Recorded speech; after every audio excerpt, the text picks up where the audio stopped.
อนอบน้อมต่อพระรัตนตรัยแก้วเจ้าสามประการน้อมเอาคุณพระพุทธเจ้าคุณพระธรรมเจ้าคุณพระสังฆเจ้าคุณพระอรหันตเจ้าอริยสงฆ์เจ้าจุตนจุองค์ได้เมตตาแผ่ปรมีมาเป็นนวโลกุตตรธรรมปกเก่าเกษาปกห่มรักษาครูบาอาจารย์พระมหาเถระพระเถรานุเถระเปื่อนสหธรรมิกสหพรหมจารีทุกรูปทุกองค์ปกห่มรักษาศรัทธาสาธุชนคนเฒ่าคนแก่อีพ่ออีแม่ทั้งหลายผู้ใฝ่ใจในน้ำในธรรมหมุนคลื่นมารับฟังรายการสารธรรมยามสาย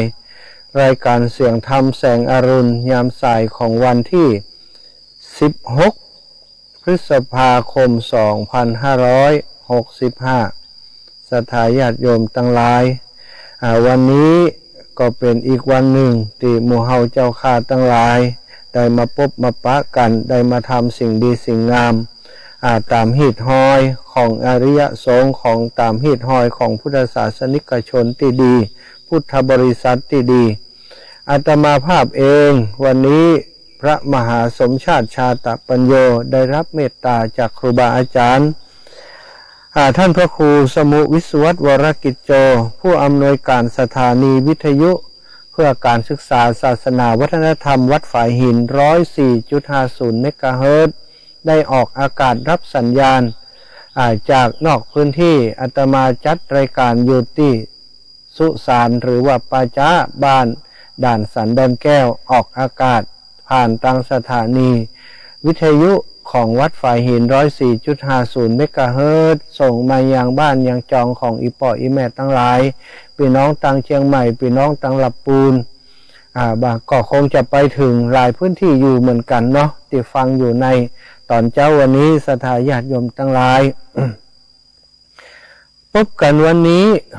แฮม1 ค่ำเดือน8นะแต่วันนี้ก็15 ค่ำขึ้น15 ค่ำเดือน8เป็นวันวิสาขบูชาศรัทธาญาติโยมทั้งหลายก็คงจะได้ทำกิจกรรมอันเป็นประโยชน์ต่อตนตัวของท่านและที่สำคัญก็เพื่อเป็นการแสดงออกถึงพลังแห่งรักพลังแห่งความสมัครสามัคคีของพุทธบริษัทในฐานะที่เฮาเป็นชาวพุทธมีพระรัตนตรัยแก้วเจ้าสามประการพระพุทธเจ้าพระธรรมเจ้าพระสังฆเจ้าเป็นสรณะที่พึ่งอันประเสริฐแต่วันนี้เป็นวันที่ตรงกับวันที่สมเด็จพระสัมมาสัมพุทธเจ้าของเฮา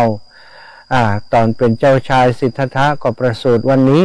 เนาะแล้วก็เป็นวันที่พระองค์45 พรรษา45 ปีจากนั้นได้บำเพ็ญเพียรตั้งแต่อายุ29 ปีจนบรรลุอนุตตรสัมมาสัมโพธิญาณในวันเพ็ญเดือน8นะก็คือตะวานิสถาแล้วที่มาบรรจบกันอีกวันหนึ่งก็เป็นวันที่พระองค์ปรินิพพานสัอุปาทิเสสนิพพานเนาะเป็นปรินิพพานติดโดยบ่มีอย่างเหลือแหมแล้วสังขารธาตุขันธ์ก็บ่เหลือนะก็คือมีการประชุมเพลิงมีการพระราชทานเพลิงเนาะสมัยนั้นก็เป็นการนิพพานจากเข้าไปวันที่นิพพานก็คือวันขึ้น15 ค่ำเดือน8ทางวงการของเรียกว่าองค์การยูเนสโกสมาพันธ์ระหว่างประเทศต่างๆได้พิจารณาหันว่าวันนี้เป็นวันสำคัญแต่เนื่องจากว่าการอุบัติขึ้นของพระสัมมาสัมพุทธเจ้าผู้ที่ประกาศศาสนาเป็นพุทธศาสนานั้นเป็นผู้ที่เลิศเพราะว่าวิชาการที่พระองค์ได้ประกาศออกไปเป็นสิ่งที่สัมผัสจับต้องได้เป็นวิทยาศาสตร์เหมือนกับวิทยาศาสตร์ทั่วไปแต่ว่าเป็นวิทยาศาสตร์ทางจิตทางใจนักผู้ฮู้ทั้งหลายนักปราชญ์ทั้งหลายนักการเมืองทั้งหลายนักปกครองทั้งหลายก็เลยยกย่องเอาวันสำคัญตรงนี้มาเป็นสัญลักษณ์ของวันสันติภาพโลกเป็นวันสันติภาพโลกเป็นวันยุทธสากลรำลึกถึงพระพุทธเจ้าศรัทธาญาติโยมก่อนนับว่าหมู่เฮาเจ้าข้าทั้งหลายที่ ได้นับถือพระองค์เนาะนับถือพระพุทธเจ้าเป็นสรณะที่พึ่งเขาก็มีบิดามีพ่อที่คนทั้งโลกเคารพนับถือเหมือนกันถึงจะ 2,500 กว่าปีผ่านมาแล้วศรัทธาที่พระองค์ได้อุบัติแล้วก็จากหมู่เฮาไปนั้นเพียงแต่ร่างกายแต่น้ำธรรมคำสั่งสอนพระธรรมวินัยของพระองค์ก็ยังอยู่มาจนถึงทุกวันนี้พระสงฆ์องค์สังฆเจ้าก็ดีศรัทธาญาติโยมก็ดีหมู่เฮาได้ผ่านร้อนผ่านหนาวผ่านทุกข์ผ่านยากมาเฮาผ่านมาได้จะได้ศรัทธาเฮาผ่านมาโดยพระธรรมคำสั่งสอนที่พระองค์ได้ฝากฝังเอาไว้ก็เหมือนกับว่าณปัจจุบันนี้เฮาก็ยังได้เข้าเฝ้าพระองค์ทุกวันตราบใดที่เฮายังได้ฟังน้ำฟังธรรมได้นำคำสั่งสอนของพระองค์ชินวรมาเผยแผ่กันเอามาปฏิบัติกันพระองค์ก็ยังจะอยู่กับหมู่เฮาไปจนกว่าศาสนาของพระศรีอริยเมตไตรจะมา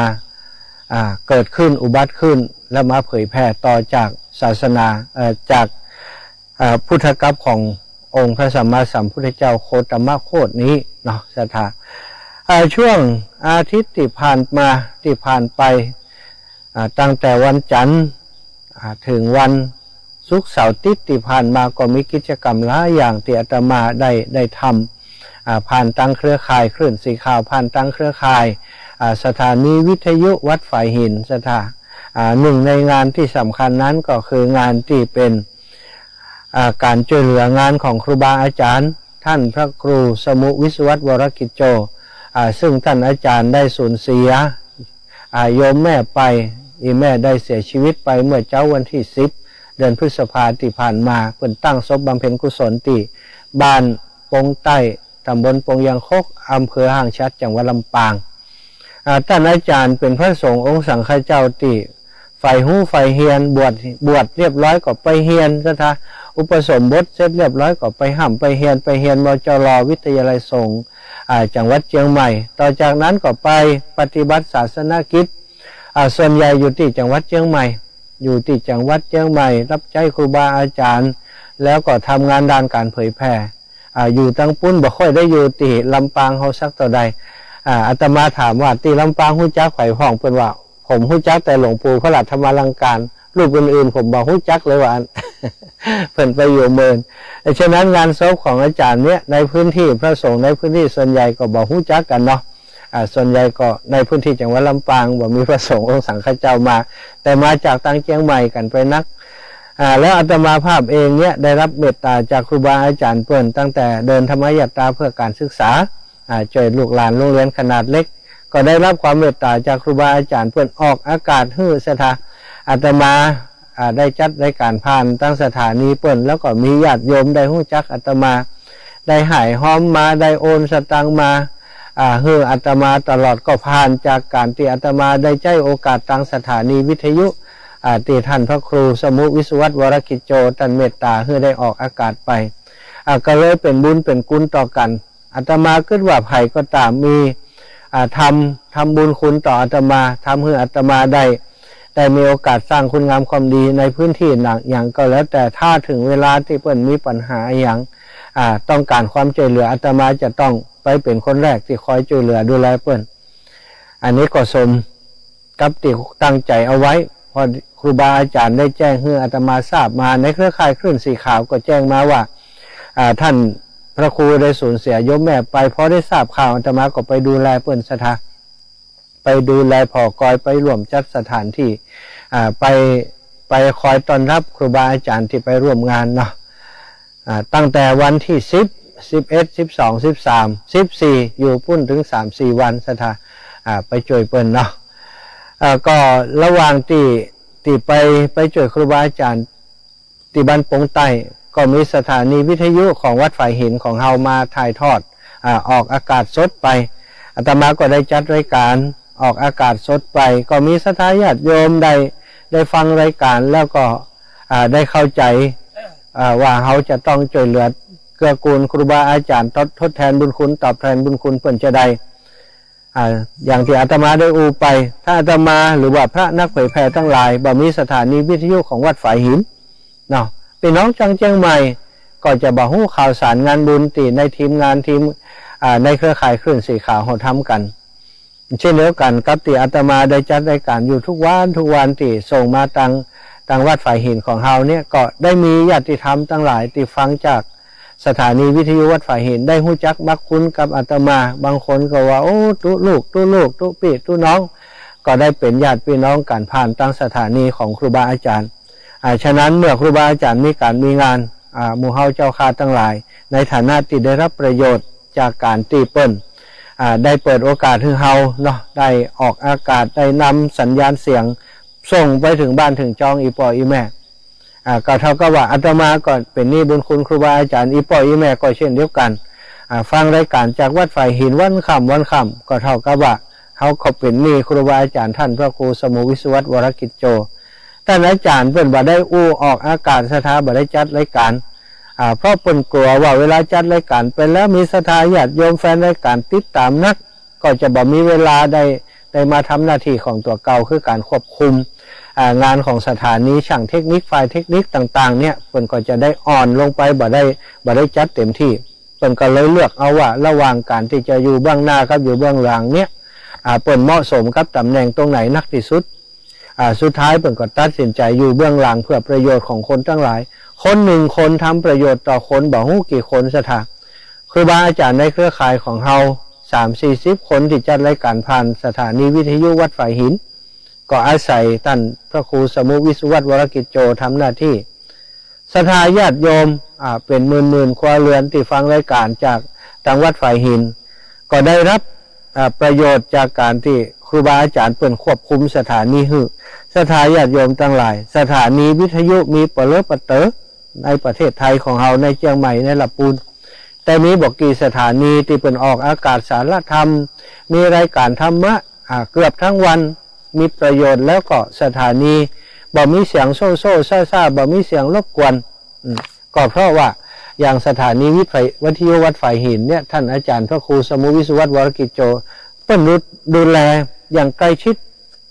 เฝ้ามอนิเตอร์ฟังเสียงตลอดออกอากาศไปปุ้นไปเพตั้งพื้นที่ตั้งปลายทางเปิ้นได้ยินชัดเจนกับบ่ชัดเจนเปิ้นก็เช็คตลอดอันนี้คือความใส่ใจที่เป็นมีต่อสถานีวิทยุอาตมาถ้าบ่ผิดถ้าจำบ่ผิดปีใหม่นี้ท่านอาจารย์ยังบ่ได้ไปแอวหาโยมแม่กำเตือในฐานะของลูกของเต้าที่จะไปเหมือนกับว่าไปดำหัวแม่ยังบ่ได้ไปกำเตือศรัทธาญาติโยมสุดท้ายจะไปจะหาเวลาไปก็หมดเวลาที่จะไปเห็นแล้วเพราะว่าโยมแม่ได้เสียชีวิตจากไปเนาะญาติโยมทั้งหลายที่โอนปัจจัยผ่านมาทางอาตมาภาพได้แจ้งให้ครูบาอาจารย์ได้รับทราบพร้อมสลิปที่ศรัทธาญาติโยมแจ้งมาแล้วก็คนที่บ่ได้โอนมาแต่ว่าบอกให้อาตมาหอมก่อนทุกสายที่โทรมาหาอาตมาก็สำรองจ่ายไปให้เรียบร้อยแล้วศรัทธาญาติโยมก็บ่ต้องเดือดร้อนอกร้อนใจอย่างหอมไปแล้วโอ้เป็นนี่อาจารย์บ่ได้ใจตำเดียวลูกหลานก็บ่มากำเตือบ่ได้โอนคือกำเตือบ่ได้อาจารย์จะมาอย่างอันอย่างอีบางคนโทรมาขอติอยู่ก็บอกไปว่าบ่เป็นอย่างเน้ออีแม่ปะกันบ่ได้ก็ฮื้อวันถึงได้ปะกันเก็บสตางค์ใส่ซองแล้วเอาไว้หิ้งพระหั่นก็จบบ่เป็นหนี้เป็นสินอย่างแล้วศรัทธาญาติโยมอีแม่ก็ได้บุญอยู่แล้วเนาะอันนี้ก็แจ้งศรัทธาญาติโยมไปตามนี้นะซึ่งวันที่อาตมาได้จัดรายการและที่ญาติโยมโอนเข้ามาในคณะที่จัดรายการ6,000 กว่าบาทศรัทธาหลังจากนั้นก็โอนมาแหมตลอดแล้วก็มีตั้งรายการที่โยมพี่พิสมัยสุริยโยดรออกอากาศไปรวมกันกับของอาตมานี้ก็ร่วมเกือบจะ 20,000 เนาะหมื่นปลายเกือบจะ 20,000ตีหอมย่อยเข้ามาไล่ย่อยเข้ามาติศรัทธาญาติโยมเปิ่นหอมเข้ามาหลังจากที่ฟังรายการไปแล้วก็นักก็หลายอาตมาภาพขออนุญาตเป็นตัวแทนครูบาอาจารย์อนุโมทนาบุญขอบคุณกับศรัทธาญาติโยมทุกท่านเนอะที่ให้หอมมา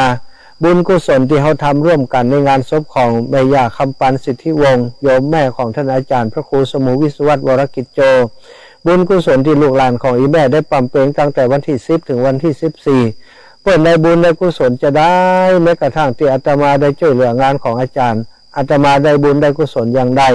เฮ้ยปล่อยอีแม่ศรัทธาพี่น้องหมู่เฮาทั้งหลายจุงได้บุญได้กุศล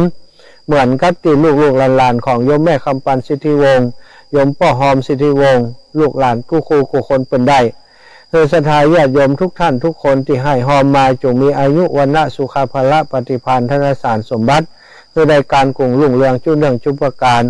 อายุมันขวัญยืนอยู่เย็นเป็นสุขกันจุภูจุคนเนอสาธุสาธุนะขอบคุณ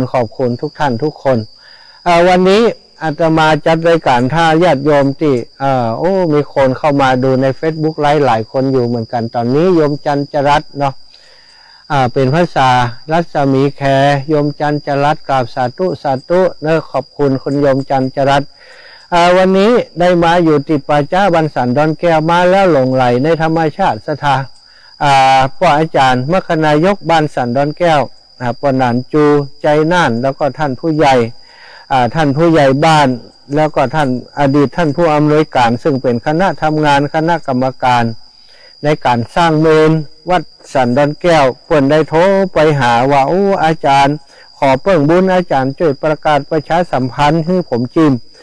หมู่บ้านของผมกำลังจะสร้างเมนซึ่งบ่มีปัจจัยอันเงินก้อนอย่างแต่อย่างใดก็อาศัยสตางค์ติพี่น้องเจ้าบ้านเปิ่นให้เปิ่นหอมกันลูกหลานคนบ้านเฮาไปทำงานที่ห้านที่นี่เปิ่นให้หอมมาก็คงอย่าบ่เพียงพอขอเพิ่งบุญอาจารย์กับหลวงปู่พระราชธรรมาลังการ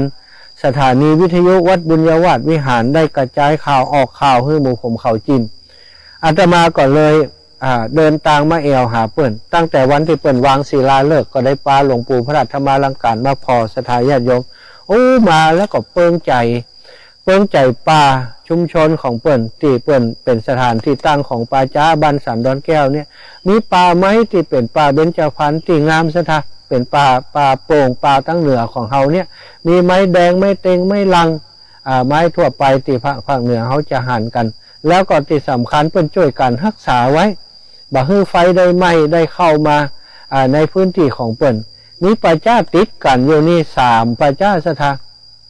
บ้านสันต้นเปาเนาะบ้านสันต้นเปาแห่งหลังหนึ่งแล้วก็บ้านด่านสันดอนแก้วอยู่ติดกันนี่แสดงว่าพื้นที่ป่าตรงนี้มีประมาณเกือบจะ100 ไร่นะจุดที่อาตมาอยู่ของบ้านสันดอนแก้วนี้มีอยู่30 กว่าไร่39 ไร่40 ไร่สถาพอมาหันเปิ่นแล้วมาช่วยงานเปิ่นแล้วได้หันความร่วมไม้ร่วมมือของสถาเจ้าบ้านผู้นำท่านผู้ใหญ่บ้านซ้ำเป็นอดีตนายกแห่งสถาเป็นอดีตนายกหลายสมัยซะนะ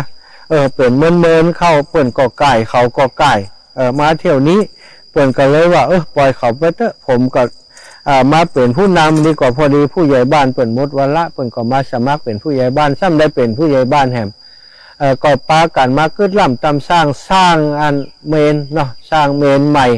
แล้วก็เมนนี้เปิ่นว่าเปิ่นจะบอกของบประมาณจากที่ไหนจะขอเมตตาจาก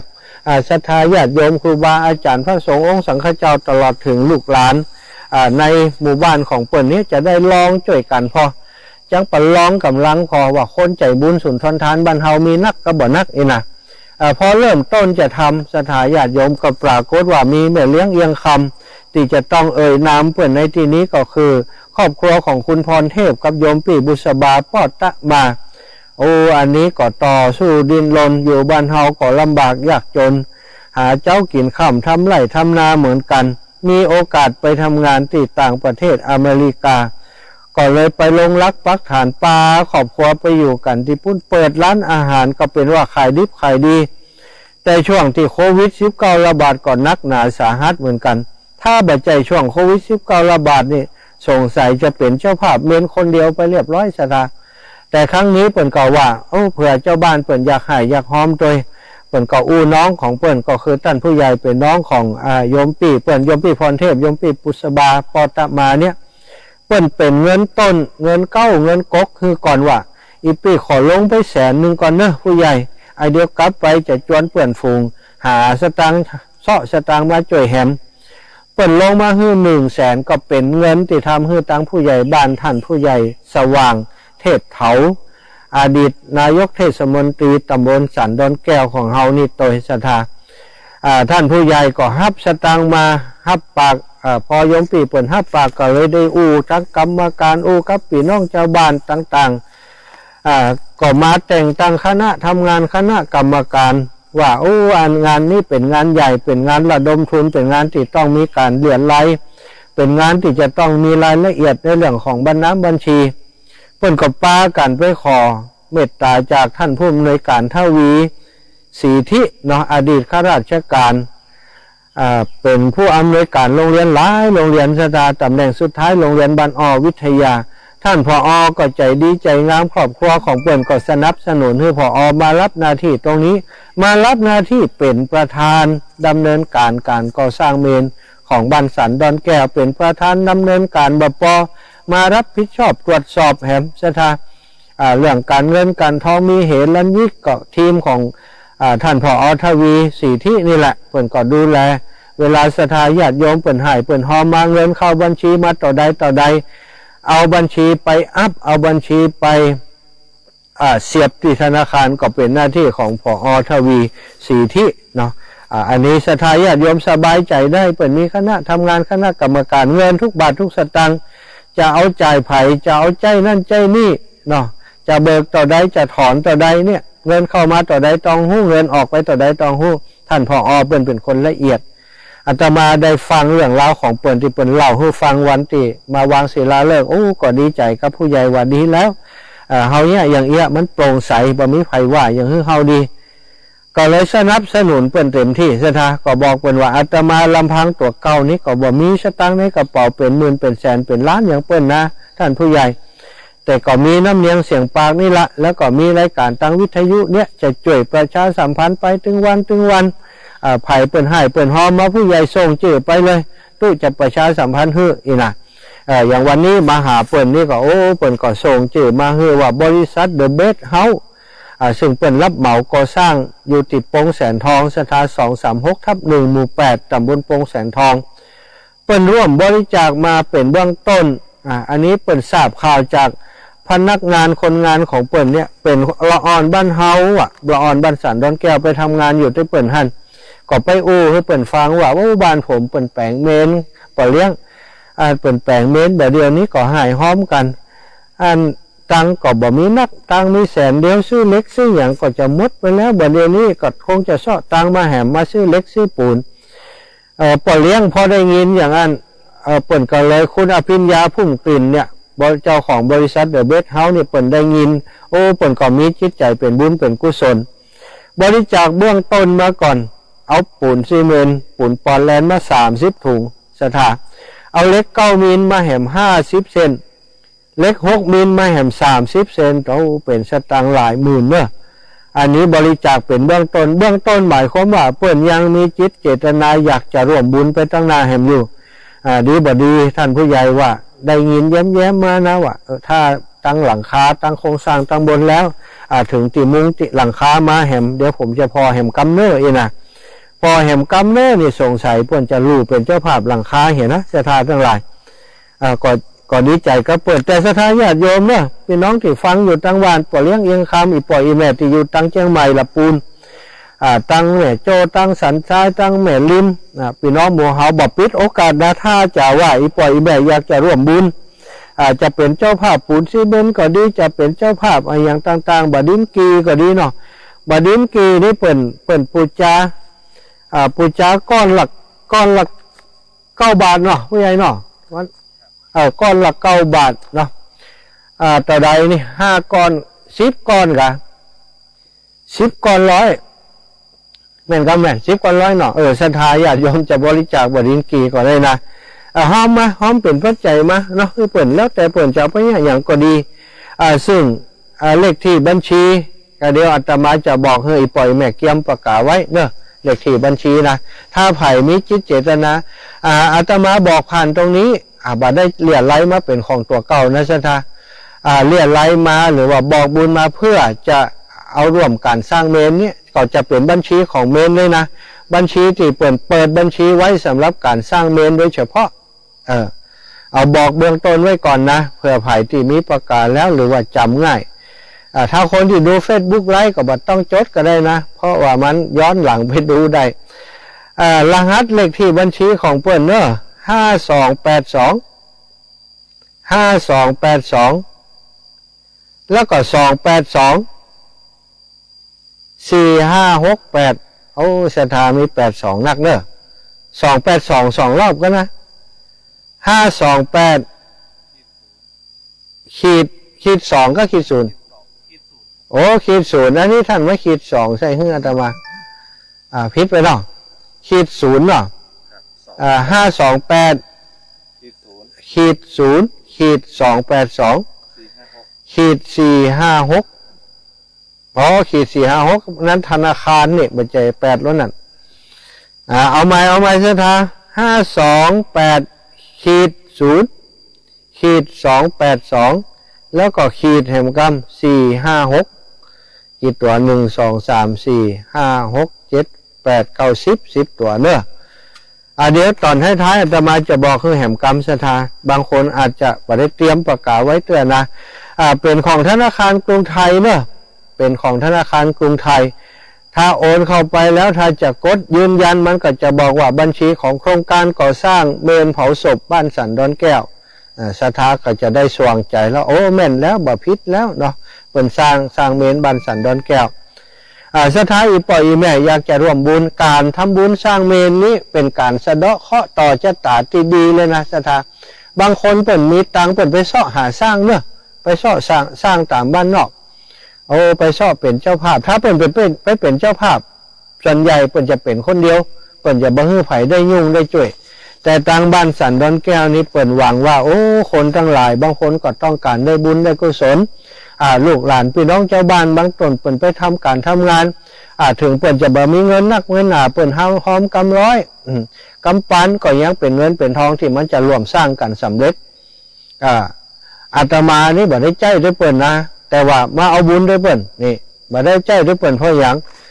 เขาเป็นผู้เจ้าศรัทธาเวลาตายแล้วเขาบ่ได้ให้เผาในเมนนะเขาจะเอาหลัวไปกองทั้งนอกเปิ่นบ่ได้เผาด้วยเปิ่นผู้จานก็ช่วยเปิ่นบ่ได้จะคืนแซวผู้จานว่าผู้จานเป็นร่างเป็นโรคให้เปิ่นตัวก็บ่จะได้ใจแล้วก็ใครหัวใช่กันเนาะก็เป็นอย่างศรัทธาเฮาปาเปิ่นเนี่ยเปิ่นทางปาเปิ่นเนี่ยเปิ่นสร้างปาเปิ่นได้บุญได้กุศลก็พอแล้วนะท่านผู้ใหญ่เปิ่นก็พร้อมที่จะต้อนรับศรัทธาญาติโยมถ้าปอเลี้ยงเอียงคำที่ไหนอยากจะมาเอวพอว่าเปิ่นเนี่ยแต่บ่แต่อีนะอยากจะเป็นเจ้าภาพโอ้ยแม่อยากจะเป็นเจ้าภาพหลังคานะท่านอีแม่ขอไปพอกำลังเปิ่นสร้างท่าใดอ่ะมาพอเหี่ยก่อนก็ดีนะอาตมาว่าเจ้าจะรับผิดชอบหลังคานะส่วนของหลังคานี่ประมาณอยู่50,000ปลายสักหน่อยเนี่ยศรัทธาเป็นกระเบื้องซีแพคเป็นอะไรอย่างต่างๆเนี่ยประมาณนี้ฉะนั้นถ้าไผ่เนาะครอบครัวของไผ่อีแม่ได้ตั้งใจไว้แล้วนะเสาะหาตีลงอยู่เสาะหาจะเป็นเจ้าภาพยังเอี้ยดีใจนะท่านโทรมาหาอาตมาหลังไม้ก็ได้แล้วก็อาตมาจะปามาเอวมาพอมาอู้กับคณะกรรมการอู้กับท่านผออู้กับท่านผู้ใหญ่อู้กับปออาจารย์เพื่อนอีแม่จะเป็นเจ้าภาพอันนี้เป็นเจ้าภาพอันนี้เป็นอย่างไปเวลาเปิ่นสร้างเสร็จแล้วเปิ่นก็จะจดไว้ในแผ่นบัตรแผ่นการ์ดแผ่นอะไรอย่างต่างๆที่เปิ่นจะเอาติดไว้ที่เมนเนี่ยโอ้เจ้าภาพตนนี้เปิ่นถวายปัจจัยมาเต่าอันเต่าอี้มันเปิ่นจะได้จดเอาไว้ศรัทธาพี่น้องแม่เลี้ยงเอียงคำป่อเลี้ยงเอียงคำนะโยมป่อโยมแม่ตั้งหลายอยู่เชียงใหม่เชียงรายเขาก็มีโอกาสจะร่วมบุญร่วมกุศลด้วยกันพี่น้องทางเมืองฝั่งชัยประการถาดตอนแม่อายเปิ่นมีสตังกันนักเนาะป่อเลี้ยงเอียงคำต่างๆอยากจะร่วมบุญร่วมกุศลมาเป็นครอบครัวก็ได้นะอีแม่ขอเป็นเจ้าภาพหลังคาเนอะอีแม่ขอเป็นเจ้าภาพปองวะเนอะอีแม่ขอเป็นเจ้าภาพเต่าเนอะหรือว่าเป็นเจ้าภาพบรินกีตัวเปิ่นไปอันนี้ได้หมดนะศรัทธาทั้งหลายเปิดรับเนาะบัดเดี๋ยวนี้ตั้งคณะทำงานคณะกรรมการเปิ่นก็ว่าถ้าเฮารอสตังที่เปิ่นจะมาบริจาคอย่างเดียวรอลูกรอหลานที่จะส่งสตังเข้ามาตั้งบัญชีอย่างเดียวถ้าเขาบอกจัดกิจกรรมอย่างจ่วยไปสักน้อยเนี่ยก็กลัวว่าสร้างไปสตังหมดก็จะได้ยุดสร้างยุดอย่างไปมันจะล่าช้าไปก็เลยมีมติจากกันว่าวันที่13กรกฎาคม2565แห่ม2เดือนเนี่ยศรัทธาแห่มเดือนปลาย2เดือนเนี่ยเป็นวันอาสาฬหบูชาเพื่อนจะทำการตานพระป่าทอดพระป่าสามัคคีสักครั้งหนึ่ง ตีป่าจ้าของเขาเนี่ยจัดกิจกรรมที่นี้แต่ก่อนจะทอดถวายพระป่าเพื่อจะมีการเข้ากรรมอยู่กรรมเนาะเข้ากรรมอยู่กรรมกันสัก5-6 วันหนึ่งอาจจะเริ่มจากวันที่7ที่8ที่9ที่10 11 12 13ไปตานพระป่าเอาวันที่13อันนี้ก็จะบอกสถานลงญาติโยมไว้ล่วงหน้าก่อนถ้าจะใดถ้าถึงเวลาเปิ่นจัดตามเวลานี้พอดีอาตมามีโอกาสจัดรายการอย่างอีกก็แจ้งบอกเฮือกับอีปออีแม่เนอะจะแจ้งบอกเฮือกับอีปออีแม่เพื่อจะได้ช่วยกันเนาะรวมบุญรวมกุศลเล็กๆน้อยๆคน10คน20มันก็จะเป็นร้อยเป็นพันเป็นหมื่นเป็นแสนไปอีปออีแม่บาดีดูถูกเงินน้อยบาดีคอยวาสนาเนาะมีตัวใดก็เก็บหอมรอมริบเก็บออมไปบางพ่องยังโอนมา9 บาทเลยสิคะเพิ่นเอาเป็นมงคลนะอาตมาก็บอกผู้ใหญ่9 บาทนี่เป็นลืมขอบคุณเพิ่นนะมันจะมาแหม9,000 90,000 900,000ก็บอกฮู้นะคนเฮาตั้งแต่เปิ่นหล่อเฮาเปิ่นลองใจเฮาอีเนาะ9 บาทโอ้น้อยเดียวบอกขอบคุณเปิ่นชะกรรมนี่แทนที่อันนั้นเป็นตั้งป่ายมันไรเลยว่า9,900 บาท9,909 บาทนี่ก็ได้เลยเนาะอันนี้ก็ขอบอกศรัทธาญาติโยมให้ได้รับทราบว่าตอนนี้อาตมาออกอากาศที่ป่าจ้าบ้านสันดอนแก้วนั่งจุตินี่เทวบุตรเทวดาก็คงจะได้ยินได้ฟังตัวเทวดาทั้งหลายต้องช่วยกันเนอะ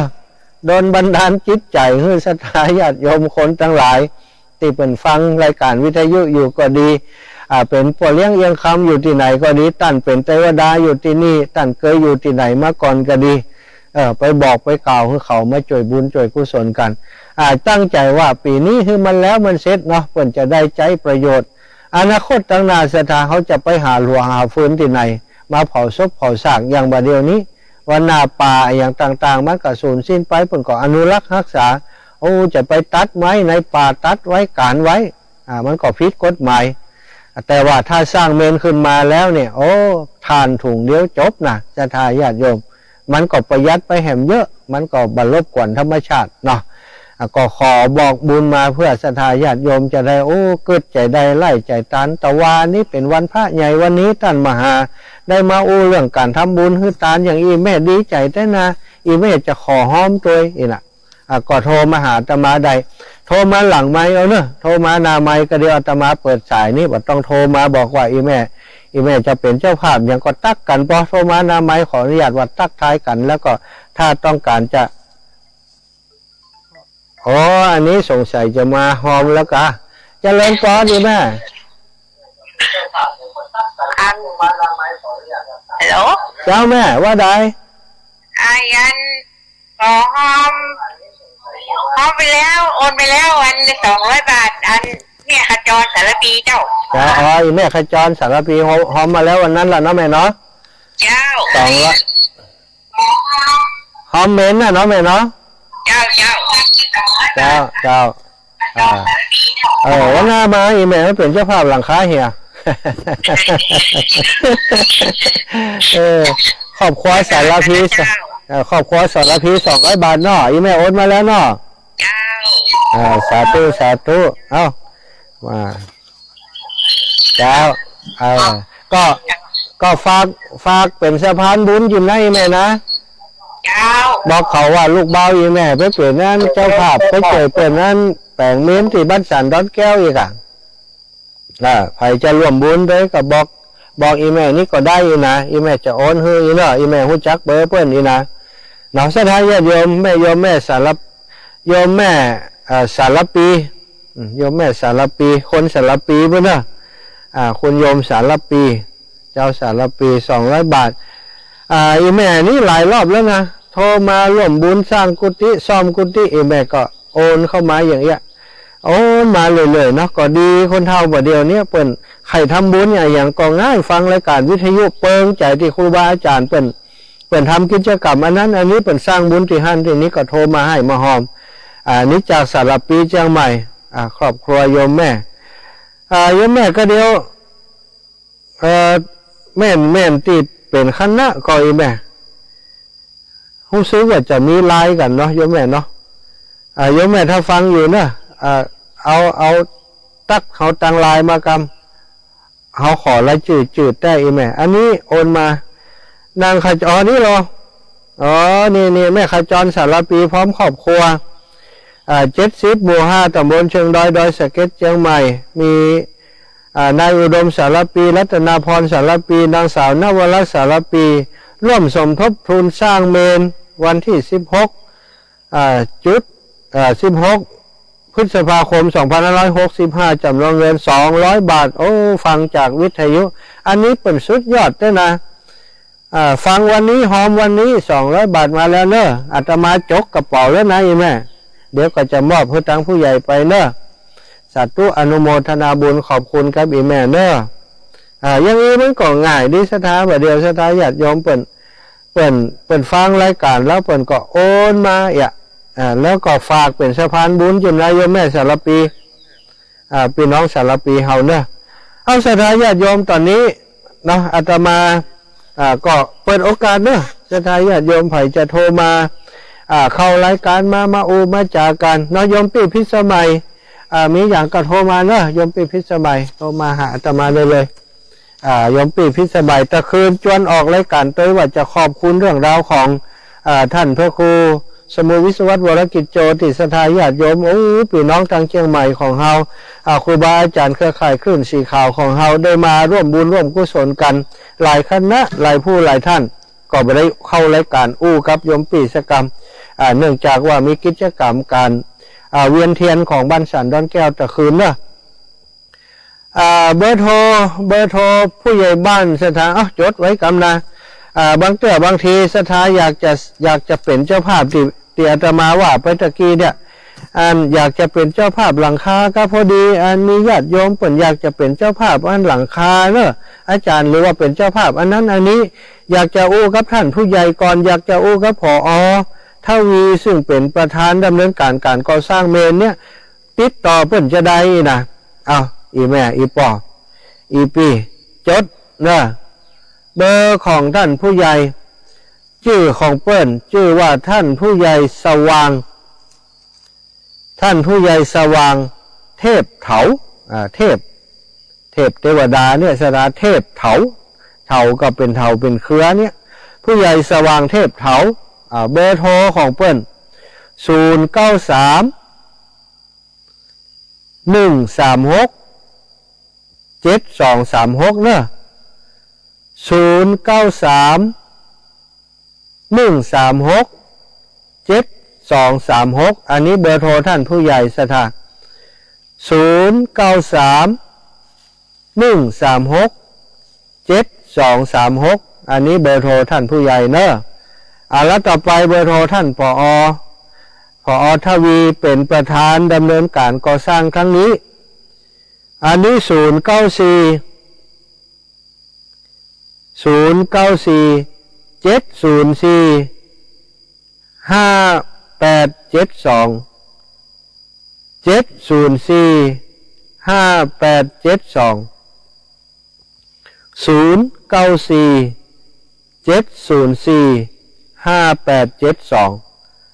ถ้าศรัทธาญาติโยมจดบัตรตันจะได้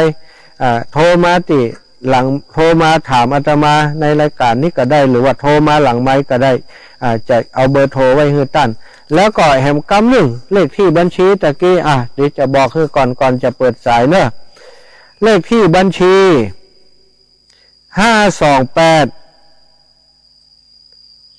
028 2456 528 028 2456สถาญาติโยมโทรมาได้เลยเจริญพรนี่แม่โยมพี่โอ้จะเท่าเห็นละโยมปีจะโดนแม่มันพ่อย่างว่าเขาไม่ได้บันทึกแล้วนะเขาไม่ได้บันทึกว่าเป็นโยมไผ่เป็นเบอร์ไผ่วีพ่ออีปีนี่โทรมาเปลี่ยนเบอร์จริงๆเบอร์อะไรมีสตางค์ก็เบอร์นั่นไงสาธุกะขอบคุณอีปีขอบคุณว่าได้พ่อปีวันนี้ไปม่วนชั่วโมงสุดท้ายบุญเจ้าตะคืนนะม่วนชั่วโมงสุดท้ายกะ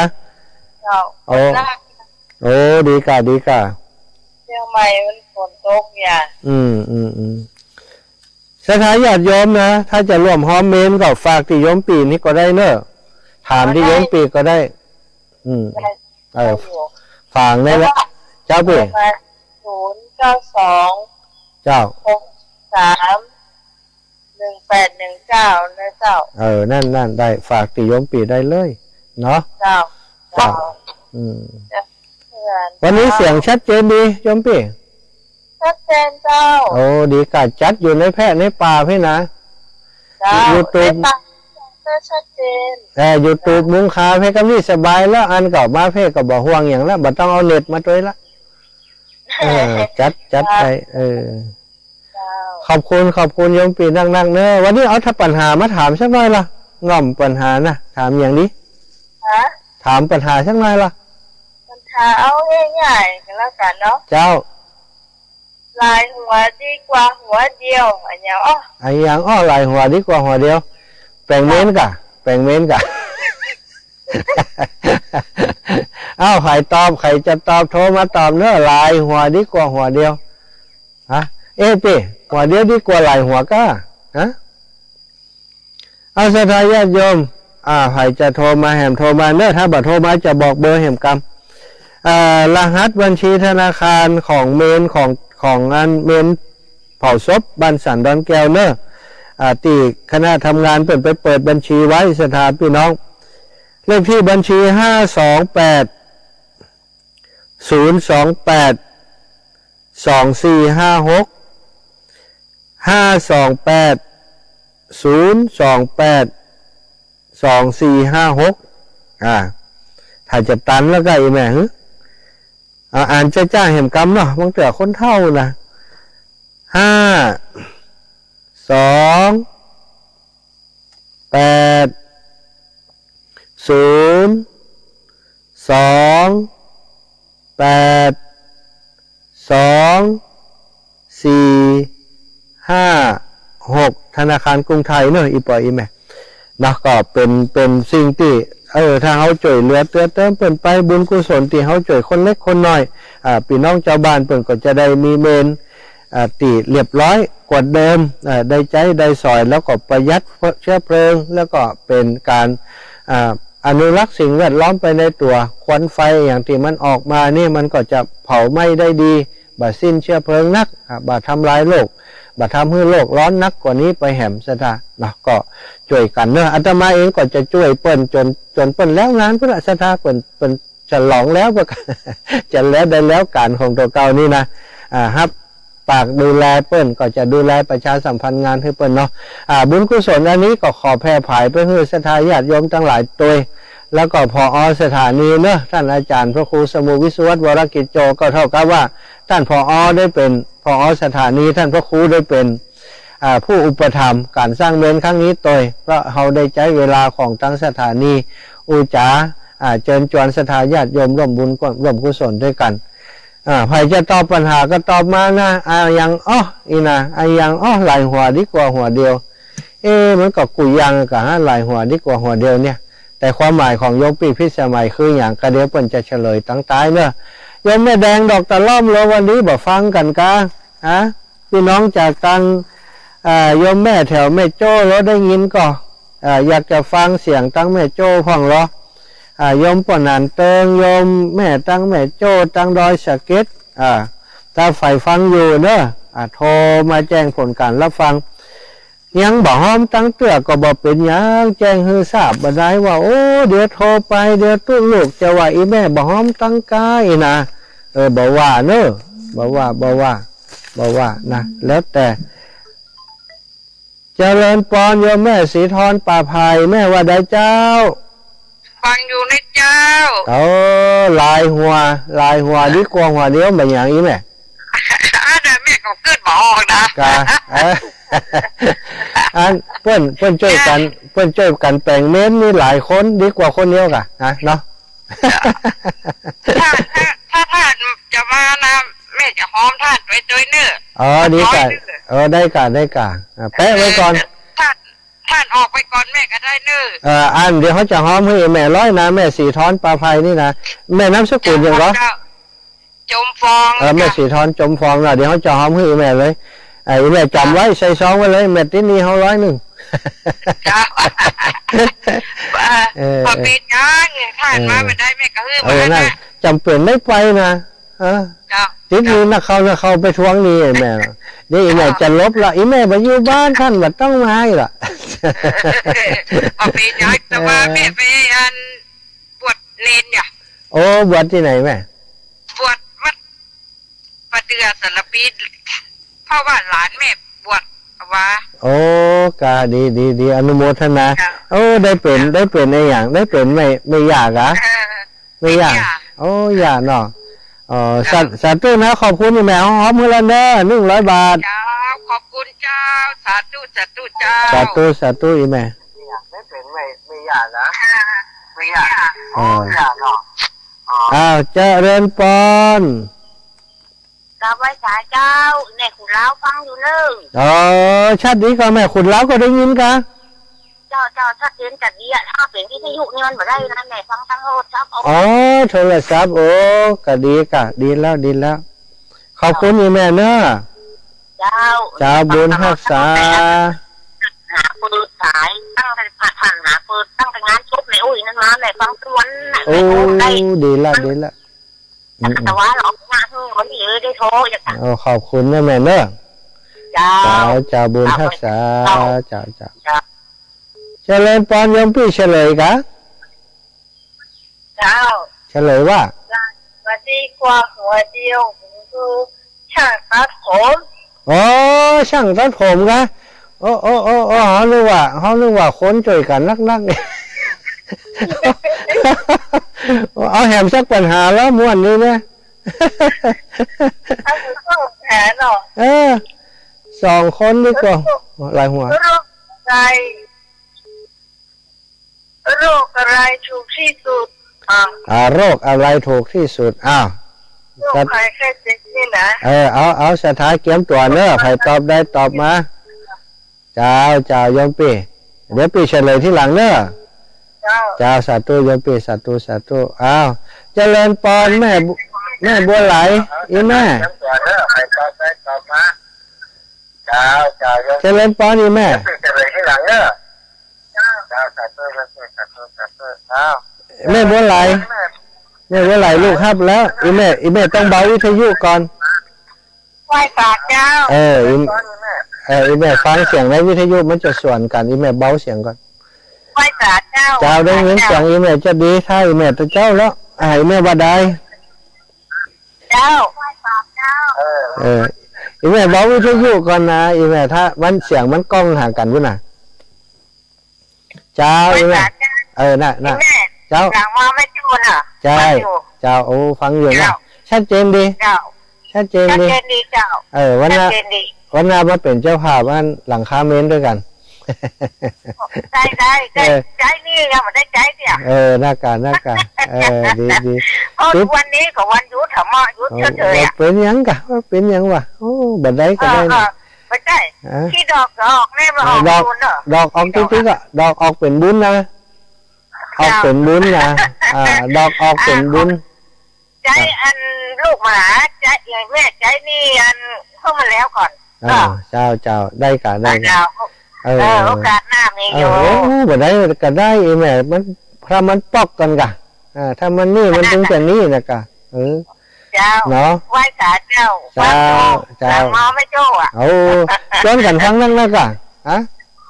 ชวนเขามาฟังนักกะไปชวนเขาที่ไหนได้แม่จะไปทางไรได้หรอเดี๋ยวถามหาแล้วแต่เขามาคาบเนาะเจ้าคนที่อยู่บ้านนั่นมันจะฟังวิทยุท่านนักกะเหมือนพูดเขาไปเอาทะเลพูดทะเลบุญกะไปเถอะเนาะกว่าโควิดบ่ไปพ่อแม่ไปมาแล้วลูกไปมาเจ้าแม่ไปเพราะว่าขี้ขานคุยนะไปแล้วเดี๋ยวมันไปไหนมาได้แล้วมัน3 ขา3 ขาทีน่าเป็นเขตภาคแล้วนะไปมาเชียงตีเขาก็ให้ภาคของแล้วเนาะเจ้าแม่ไปมาสปะสเปียดแล้วลูกเอ้ยดีแล้วอยู่บ้านก็ได้ทำบุญจะเอาทำอันเนี้ย ของอันลูกอันของพระพุทธเจ้าเนี่ยมาเป็นที่จักที่เพิ่งของแม่เด้อสาธุสาธุแม่อย่างอันละอย่างอันละ สาธุ เจ้าบุญรักษาบุญรักษาเจ้าไหว้สาเจ้าอีแม่อีแม่ติดนี้เขาอยู่บ่หอมเจียเนื้อเที่ยวนี้อีวะติดนี้ยังบ่ได้ใจ วันนั้นเอาหอมือเปื่อนเสดาหอมมืออีแม่ที่งานศพของโยมแม่ของท่านพระครูเนาะก็บางครั้งบางทีสถานญาติโยมคนเฒ่าคนแก่เปิ่นโอนบ่จังไอ้ยังบ่จังแต่อยากจะหายจะหอมนะเขาก็ออกให้เปิ่นก่อนถ้าเล็กๆน้อยๆก็ได้อยู่เจริญพรโยมแม่แดงไหว้สาเจ้าอีแม่สบายดีเนาะ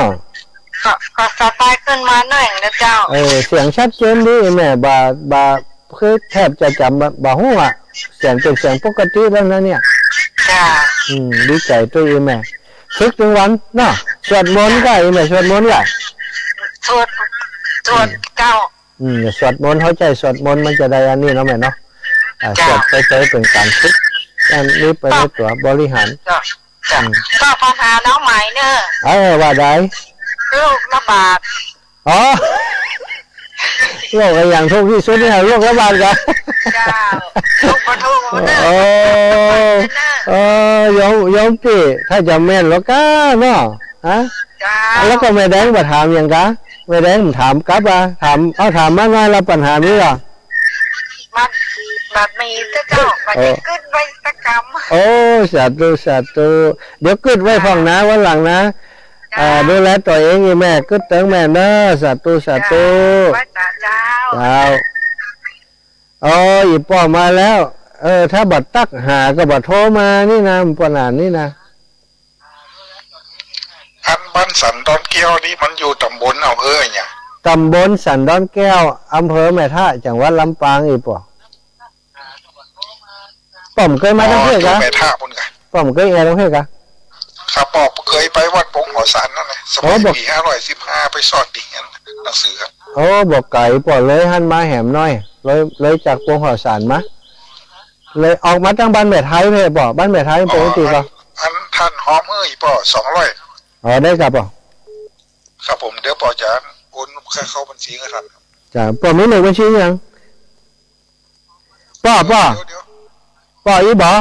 ป่อโอนเข้าบัญชีของผู้ใหญ่เลยบอกก็ว่าได้เอาบัญชีของอันเมนเลยบอกป่อจดบัญชีไม่บอกเดี๋ยวป่อกดออนไลน์หมายเอาชื่อกันนะกดออนไลน์หมายเอาชื่อของอันของบัญชีเมนบอกก็ว่าได้ก็ว่าบัญชีเฮาครับได้ป่อได้ป่อบัญชีได้จะเอาของบัญชีเฮาก็ว่าบัญชีเมนบัญชีป่อจะเอาบัญชีของท่านนะของเฮาแหละเดี๋ยวหอมเงินสดเอาหน่อยป่อหอมตัวละ200แหละครับผมป่อบัญชีเฮาป่อมีเลขบัญชียังมีคำเตือน53เดี๋ยวป่อเดี๋ยว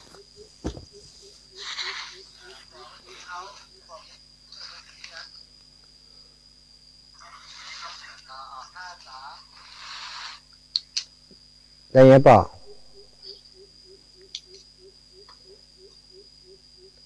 ฮัลโหลป่อ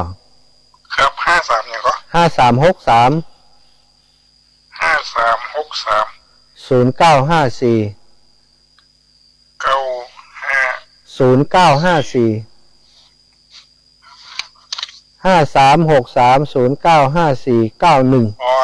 หัวบริษัทนิ่มสาขามันจะอยู่โซนนั่นก่อนนิ่มซี่เสงแหละนี่กระป๋อทั้งมันมีสาขาอยู่แถวแม่ท่านี่ก็มีครับผมเดี๋ยวผมติดต่อไปหาเคสกันได้ครับได้มีงานผมจะนำดื่มเข้าไปช่วยเพิ่นนะครับได้กะได้เดี๋ยวเขาจะหอมไปให้ปอดนี่เนาะครับผมสาธุจะบุญรักษาอีป่อบุญรักษาผมสาธุครับสาธุป้อนนันเติงพระนมเกียรตินะอยู่แม่ริมบุญสถานทั้งหลายแม่ก็โทรมาตันอยู่ก่อนนี่ประเดี๋ยว57แล้วแม่โยมแม่จากดอยสะเก็ดฮับของแม่เห็นน้อยนึงจะเล่นปอนแม่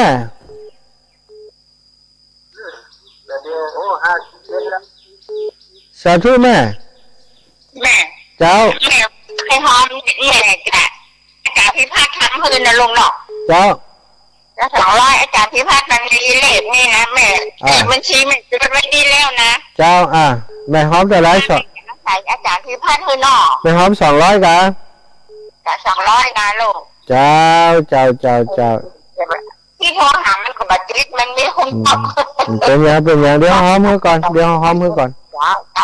มันกำลังจะเริ่มนะเนาะ เจ้าเจ้าเจ้า จะให้ลูกออกของมันก่อนมันได้หันหน้ากันเสื่อจะป้ากันที่ไหนอีก เจ้าสาธุบุญฮักสายแม่เด้อ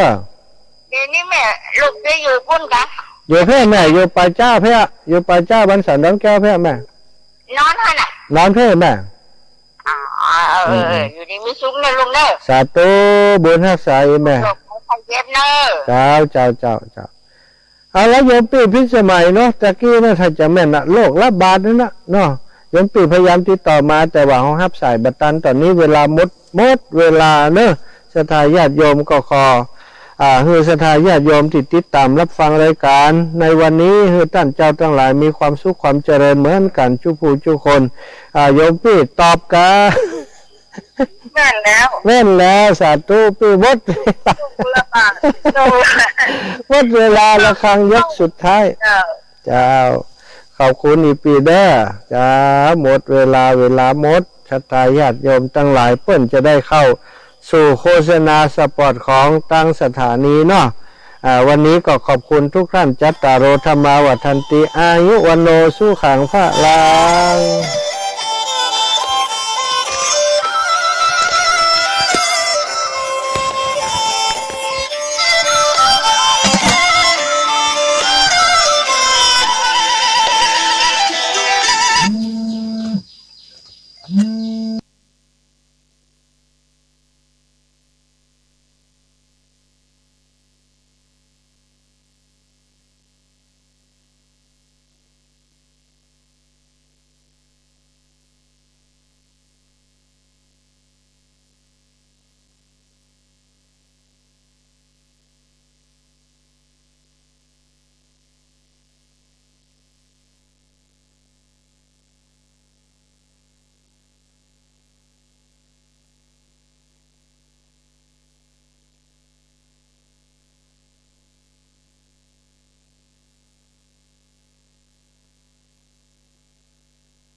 หมดนะฮะหมดความรู้สึกของลูกหลานเราในถูกล้างหมดเลยแล้วอนาคตที่เขาจะเติบโตใหญ่โตในบ้านในเมืองนี้เขาจะมีอะไรล่ะไปต่อกลอนกับคนพวกนี้ที่บิดเบือนความจริงของประเทศอยู่ตลอดเวลาจะเอาอะไรไปสู้เขาล่ะไม่มีทางอ่ะหมดเห็นไหมเพียงเรื่องแค่เนี้ยที่คุณบอกว่าเด็กอนุบาลที่คุณพูดว่าอนุบาลเนี่ยคุณรู้ไหมว่าทำลายบ้านเมืองได้อย่างง่ายดายเลยเพราะความประมาทของพวกคุณนี่แหละทั้งพระทั้งโยมเลยไม่ต้องมาหลบลี้หรอกคิดว่าไม่ถูกไม่โดนนะโดนหมดแหละในฐานะที่เป็นคนไทยด้วยกันเกิดบนผืนแผ่นดินนี้เป็นลูกหลานบรรพบุรุษไทยด้วยกันทั้งนั้นอาตมาภาพมีสิทธิ์ที่จะพูดแล้วบอกเตือนทุกคนในประเทศนี้ว่าอย่าประมาทเพราะมีคนคิดทำลายสิ่งนี้แล้วถ้าท่านอยากจะรู้ข้อมูลไปดูใน YouTube ได้เลยปากกากระดาษจดชื่อคลิปวิดีโอไว้อาตมาภาพนี่แหละเป็นผู้ถูกนิมนต์ให้ไปตอบข้อสัมภาษณ์ของผู้อำนวยการพิพิธภัณฑ์ธงชาติไทยคนปัจจุบันเมื่อปีพระพุทธศักราช 2558 ผู้อำนวยการพิพิธภัณฑ์ธงชาติไทยคนนั้นก็คือนายพฤทธิพลประชุมผลเขาเป็นคนสัมภาษณ์ด้วยตัวเขาเองถามเกี่ยวกับประเด็นสีขาวในธงชาตินี่แหละและอาตมาภาพก็นำมาตัดต่อบันทึกลงไว้ใน YouTube ใครอยากจะทราบข้อมูลพิมพ์คำว่าบิดเบือนธงชาติแล้วเข้าไปดูได้เลยบิดเบือนธงชาติแล้วก็พิมพ์ต่อท้ายไปนิดนึงว่าดีทีวีเจอแน่นอนประมาณ10 กว่านาทีที่ให้สัมภาษณ์ไว้มีภาพประกอบด้วยหนังสือเล่มนี้หน้าตาเห็นชัดเลยว่าหนังสืออะไรพิมพ์จากหน่วยงานไหนนี่คือบ้านเมืองที่มีคนประเภทนี้แฝงตัวเข้ามาเขาเรียกว่าไส้ศึกเกลือเป็นหนอนแปรพักแล้วอะไรต่อไม่อะไรก็ว่าไปคนแบบนี้แหละที่กระทำการเยี่ยงนี้อยู่ในบ้านเมืองแล้วจะไม่ให้รายการนี้ในฐานะที่เป็นคนเห็นหลักฐานข้อมูลออกมาพูดห้ามได้เหรอแล้วยิ่งเป็นคนอย่างรายการคดีโลกคดีธรรมคืออาตมาภาพที่เป็นคนที่ยึดมั่นในอุดมการณ์แล้วเนี่ยไม่ต้องห่วงพูดแน่นอนแล้วพูดในสิ่งที่ถูกต้องไม่พูดในสิ่งที่ถูกใจใครทั้งนั้นจึงมีคนไม่ค่อยชอบรายการนี้สักเท่าไหร่ไม่เป็นไรขอให้อยู่เป็นสุขเถอะคนที่ไม่ชอบอาตมาภาพเนี่ยแผ่เมตตาให้เลยแล้วก็ขอให้อยู่เย็นเป็นสุขแล้วก็ไปที่ชอบไม่ได้แช่งนะเนี่ยก็อยากไปไหนก็ไปนี่ก็นี่เราไปที่ชอบไงชอบที่ไหนก็ไปที่นั่นถ้าไม่ชอบที่นี่ก็ไปแค่นั้นเองเพราะฉะนั้นท่านสาธุชนผู้ฟังทั้งหลายเราอย่ามามัวอิดออดอยู่กับเรื่องของสำนวนสำเนียงคำพูดอยู่เลยอย่ามาเถียงกันอยู่เลยเอาเนื้อหาสาระของแท้ๆดีกว่าการทำงานเพื่อชาติบ้านเมืองเพื่อพระพุทธศาสนาเพื่อสถาบันพระมหากษัตริย์จะมาพูดกันอิดออดจะมาพูดกันแทงกั๊กอยู่กลัวนั่นกลัวนี่ไปพูดทำไมถ้าอย่างนั้นก็ไม่ต้องทำเรานั่งเฉยๆซะดีกว่ามันเสียเวลาพูดมันให้ตรงๆบอกให้พี่น้องคนไทยเรากล่าวพูดในสิ่งที่เป็นจริงและถูกต้องพระพุทธศาสนาเป็นศาสนาประจำชาติไทยของเรานี่คือกระแสพระราชดำรัสขององค์พระมหากษัตริย์รัชกาลที่9ตรัสไว้หลายวาระ ในรัชสมัยของพระองค์ท่านมาถึงยุคนี้รัชสมัยขององค์พระบาทสมเด็จพระเจ้าอยู่หัวรัชกาลที่10ทรงมีพระบรมราชโองการซึ่งเป็นพระปฐมบรมราชโองการทรงต่อยอดพระราชปณิธานของพระราชบิดาของพระองค์ท่านทรงจะปกครองแผ่นดินโดยธรรมเพื่อประโยชน์สุขแห่งมหาชนชาวสยามเหมือนกันเพราะฉะนั้นอะไรที่มีอยู่ในพระบาทสมเด็จพระเจ้าอยู่หัวรัชกาลที่9องค์พระบาทสมเด็จพระเจ้าอยู่หัวรัชกาลที่10ก็ทรงถ่ายทอดมาสู่พระองค์ทั้งหมดเลยเพราะฉะนั้นคำว่าพระพุทธศาสนาเป็นศาสนาประจำชาติไทยของเรานั้นก็มีมาอยู่ในพระราชหฤทัยของพระองค์ด้วยและจะไม่ให้พวกเราเนี่ยช่วยกันทำรงรักษาไว้ได้อย่างไรใครที่ไม่ช่วยกันนั่นก็ถือว่าละเลยหน้าที่ไม่ดำเนินรอยตามเบื้องพระยุคลบาทของพระองค์ท่านแล้วอย่ามาบอกว่าตัวเองจงรักภักดีดิจะไปเที่ยวโกหกชาวบ้านเขาคนที่จงรักภักดีต้องทำตามที่พระองค์ตรัสที่พระองค์ทรงแสดงแล้วทรงกระทำให้เราเห็นสีขาวในธงชาติไทยนี่ก็เหมือนกันย้ำมาโดยตลอดว่าหมายถึงพระพุทธศาสนาเท่านั้นให้ช่วยกันพูดช่วยกันสอนเยาวชนลูกหลานเราเร่งรีบให้มากๆสอนให้หนักๆเยอะๆบ่อยๆให้ฝังลงไปในชีวิตและจิตใจของเขาให้เป็น DNA อย่าให้คลาดเคลื่อนอย่าปล่อยให้ล่วงเลยไปโดยเด็ดขาดเชื่อสิท่านประโยชน์มหาศาลแน่นอนตรงนี้จริงๆท่านอาจจะมองไม่เห็นหรอกว่ามันเกิดประโยชน์อย่างไรแต่อนาคตท่านจะรู้ลองดูเถอะแล้วท่านจะรู้เรามีประโยชน์มากปลูกฝังลงไปให้ลึกๆให้เด็กเกิดสำนึกให้ได้ไม่ใช่ปลูกฝังแค่ท่องเป็นนกแก้วนกขุนทองต้องปลูกฝังอุดมการณ์ให้เขาด้วยบอกสอนเขา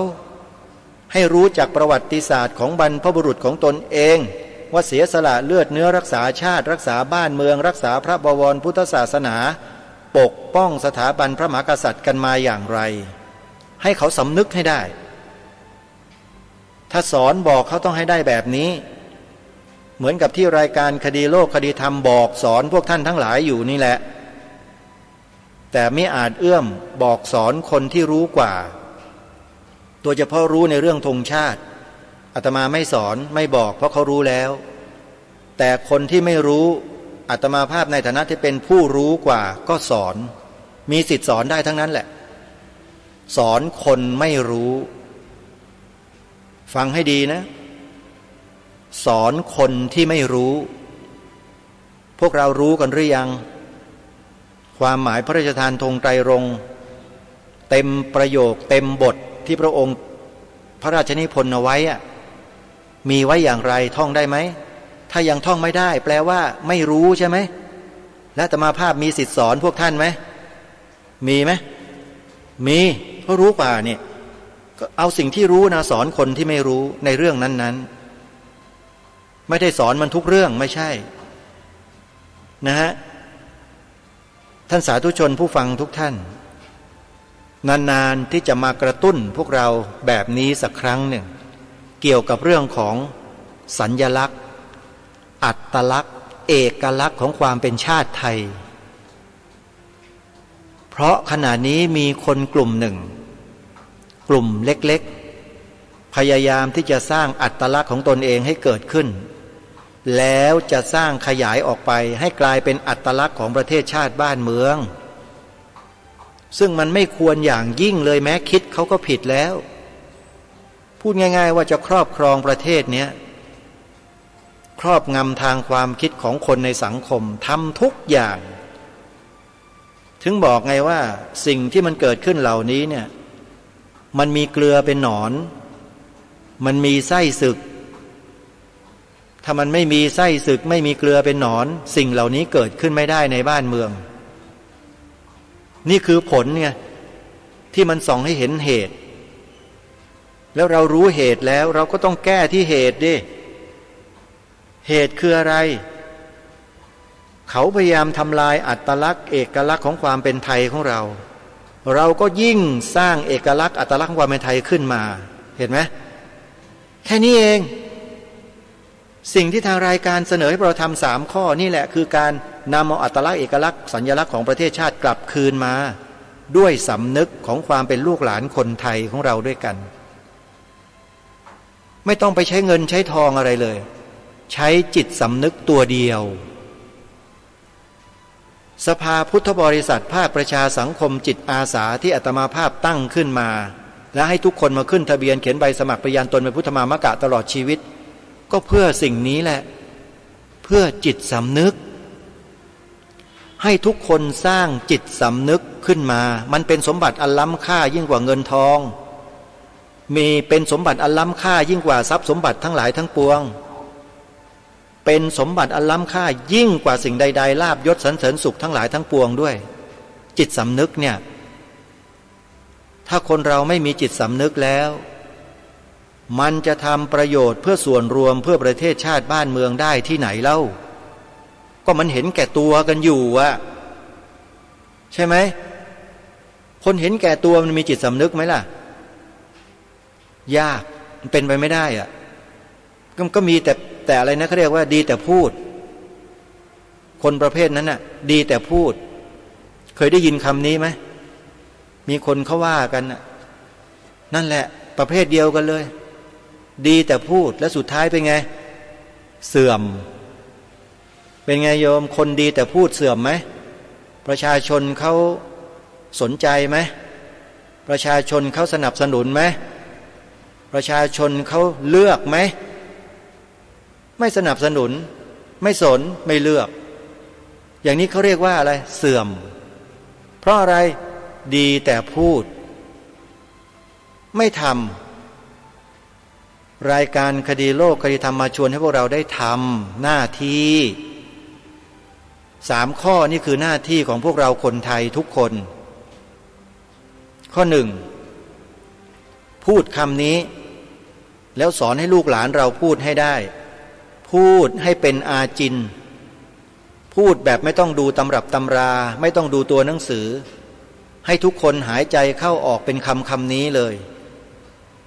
พระพุทธศาสนาเป็นศาสนาประจำชาติไทยของเรา16 พยางค์เท่านั้นเองง่ายๆพระพุทธศาสนาเป็นศาสนาประจำชาติไทยของเราฝากองค์การศาสนาพุทธโลกในเรื่องนี้ด้วยไหนๆก็จะมาทำงานใหญ่ระดับประเทศแล้วฝากเรื่องนี้ด้วยนะโยมเอกอริยะโฆษกพิธีกรขององค์การศาสนาพุทธโลกอาตมาภาพหวังดีนะเนี่ยทำไปเถอะรณรงค์เรื่องนี้ไม่เสียหายอะไรเลยมีแต่เราจะได้กับได้นี่คือข้อที่1ที่ฝากไว้นะฮะข้อที่2เมื่อเราทำข้อที่1ได้แล้วเนี่ยฝ่ายตรงข้ามมันยังพยายามจะหาทางในการสกัดกั้นเพื่อไม่ให้สิ่งเหล่านี้ปรากฏเกิดขึ้นเป็นแนวคิดของคนในสังคมอย่างกว้างขวางเขาก็ต้องหาวิธีการทำลายเพื่อป้องกันฝ่ายศัตรูมาทำลายข้อที่1จึงเกิดข้อที่2ขึ้นมาให้พวกเราได้ทำร่วมกันสิ่งนั้นก็คือให้พวกเราคนไทยทุกคนทุกฝ่ายทุกอาชีพทุกสาขาทุกเพศทุกวัยอัญเชิญบทพระราชนิพนธ์ความหมายธงไตรรงค์มาท่องจำกันให้ได้ผู้หลักผู้ใหญ่ผู้ปกครองก็สอนผู้ใต้บังคับบัญชาลูกหลานเยาวชนเราให้ท่องจำกันให้ได้ทั้งหมดเพื่อปกป้องข้อที่1เอาไว้ยืนยันข้อที่1เอาไว้ค้ำยันข้อที่1เอาไว้ความหมายพระราชทานธงไตรรงค์ว่าไว้อย่างไร ขอร่ำรำพันบรรยายความคิดเครื่องหมายแห่งสีทั้งสามงามถนัดขาวคือบริสุทธิ์สีสวัสดิ์หมายพระไตรรัตน์และธรรมะคุ้มจิตไทยแดงคือโลหิตเราไซซึ่งยอมสละได้เพื่อรักษาชาติศาสนาน้ำเงินคือสีโสภาอันจอมประชาทะโปรดเป็นของส่วนองค์จัดริ้วเข้าเป็นไตรรงค์จึงเป็นสีธงที่รักแห่งเราชาวไทยทหารอวตารนำไปธงยงยุทธวิชัยวิชิตก็ชูเกียรติสยามท่องให้ได้ทั้งหมดพยายามท่องให้ได้ทีเรื่องอื่นเนี่ยท่องจำกันได้ดีเหลือเกินทีเรื่องชาติบ้านเมืองตัวเองท่องจำไม่ได้มันน่าอายเขาไหมเล่าน่าอายไหมโยมเอกอริยะมันน่าอายนะความเป็นชาติบ้านเมืองนะเนี่ยความหมายพระราชทานธงไตรรงค์เนี่ยความเป็นเอกราชอยู่ตรงนี้เราจะรักษากันได้หรือเปล่าถ้าหากท่องจำยังไม่ได้ตอนนี้ขอคำสั้นๆให้ยืนหยัดคำนี้ไว้โดยเฉพาะสีขาวในธงชาติง่ายๆสั้นๆเลยในข้อที่สองเนี่ยสีขาวในธงชาติไทยหมายถึงพระพุทธศาสนาเท่านั้น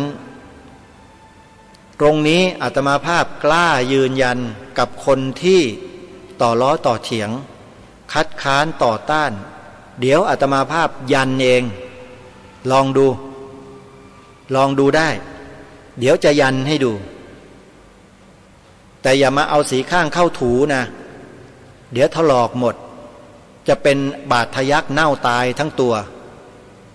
อย่าเชียวนะพูดกันให้ตรงๆด้วยความซื่อตรงอย่ามาทำคดในข้องอในกระดูกอย่ามาทำเป็นมือถือสากปากถือศีลอยากมาทำเป็นปากหวานก้นเปรี้ยวปากว่าตาขยิบมะกอกสามตะกร้าปาไม่ถูกพวกประเภทเล่ห์เหลี่ยมเนี่ยอย่าเชียวเรื่องแบบนี้เล่ห์เหลี่ยมไม่ได้ต้องตรงไปตรงมาเพราะฉะนั้นสีขาวในธงชาติไทยจะหมายถึงศาสนาอื่นไม่ได้ไม่มีทางใครเอามาใส่พวกนี้มันเป็นพวกกบฏ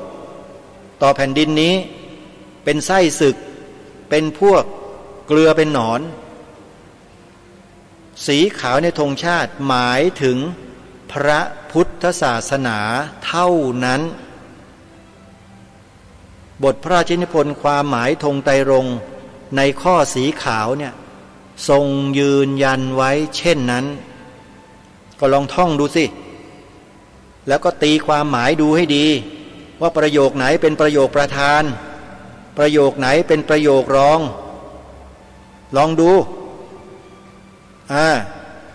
นี่นะข้อที่สองพวกเราต้องทำให้ได้ฝากโยมเอกอริยะอีกแล้วในฐานะอยู่องค์การศาสนาพุทธโลกต้องนำสิ่งนี้ไปถ่ายทอดให้คนไทยเราทั้งประเทศให้ได้ฝากด้วยคงไม่เหลือบ่าฝ่าแรงนะถ้าหากว่าแบกแล้วมันหนักไม่ไหวบอกพระครูประหลัดนรงฤทธิ์ก็จะได้นำมาช่วยเหลือช่วยดำเนินการให้แล้วก็ยินดีนะที่จะไปเป็นวิทยากรบรรยายเรื่องนี้ให้กับผู้คนในสังคมได้รับรู้รับทราบแล้วได้ก้าวเดินตามรอยเบื้องพระยุคลบาทยินดีนะฮะใครจะนิมนต์ไปบรรยายเรื่องนี้โดยเฉพาะเลยได้แต่คงไม่มีใครกล้านิมนต์หรอกปากแบบนี้มีคนเขาว่าอย่างนั้นถ้าเราไม่พูดความจริงแล้วจะไปพูดความโกหกหลอกลวงอยู่ทำไมหรือมันได้ประโยชน์อะไรไปแทงกั๊กกันอยู่ได้กลัวอะไรกันนักหนาฝากจริงๆนะเรื่องนี้ฝากจริงๆนะถ้าไม่ช่วยกันเนี่ยเห็นทีหมดแน่ๆความเป็นเอกราชของบ้านนี้เมืองนี้จบเพราะพวกเราทุกคนนี่แหละไม่ทำหน้าที่กันเองข้อสุดท้ายฮะสภาพุทธบริษัทภาคประชาสังคมจิตอาสาก่อตั้งขึ้นมาเนี่ยก็เพื่อที่จะสร้างอุดมการณ์จิตสำนึกให้กับชาวพุทธ ไม่มีกิจกรรมอื่นนะสภาพุทธบริษัทภาคประชาสังคมจิตอาสาไม่ได้ก่อตั้งขึ้นมาเพื่อมาทำกิจกรรมอื่นนอกจากสร้างอุดมการณ์และจิตสำนึกของความเป็นคนไทยให้เกิดมีขึ้นโดยอาศัยแนวคิดที่ว่าเรามีพันธกิจร่วมกันพันธกิจคืออะไรพันธกิจในที่นี้ของสภาพุทธบริษัทภาคประชาสังคมจิตอาสาคือดำเนินรอยตามเบื้องพระยุคลบาทขององค์บูรพมหากษัตริย์ทุกพระองค์นี่คือพันธกิจของสภาพุทธบริษัทเพราะฉะนั้นมันจึงเป็นเรื่องของอุดมการณ์ล้วนๆเป็นเรื่องของจิตสำนึกล้วนๆไม่มีผ้าป่าไม่มีกฐินไม่มีการไปเรี่ยไรที่ไหนทั้งสิ้นสภาพุทธบริษัทไม่ได้ทำกิจกรรมเหล่านี้มีแต่สร้างจิตสำนึกและอุดมการณ์ให้แก่คนไทยคนที่มีแก่นสารสาระเท่านั้นที่จะเข้ามาแล้วยืนหยัดอยู่บนอุดมการณ์หลักการวิธีการและจิตสำนึกเช่นนี้ได้เขาจะไม่บ่นเขาจะไม่เบื่อจะไม่ท้อแท้แต่เขาจะมุ่งหน้าทำหน้าที่ของเขาร่ำไปเป็นจิตอาสา voluntary สภาพุทธบริษัทนี้ขึ้นต้นเป็นภาษาอังกฤษว่า voluntary เป็นประธานvoluntary Buddhist Council of Civil Society นี่คือชื่อขององค์กรเราต้องการสร้างจิตสำนึกโดยส่วนเดียวไม่ต้องการวัตถุไม่ต้องการสิ่งที่เป็นสมบัติทรัพย์สินเงินทองยศถาบรรดาศักดิ์กองไว้ให้หมดอย่าเอามายุ่งเกี่ยวเพราะสิ่งเหล่านั้นจะทำให้เรานั้นรักษาอุดมการณ์และจิตสำนึกไว้ไม่ได้เพราะสิ่งเหล่านั้นไม่ได้เกิดขึ้นด้วยจิตสำนึกและอุดมการณ์แต่เกิดขึ้นจากความต้องการความปรารถนาทั้งผู้ให้และผู้รับ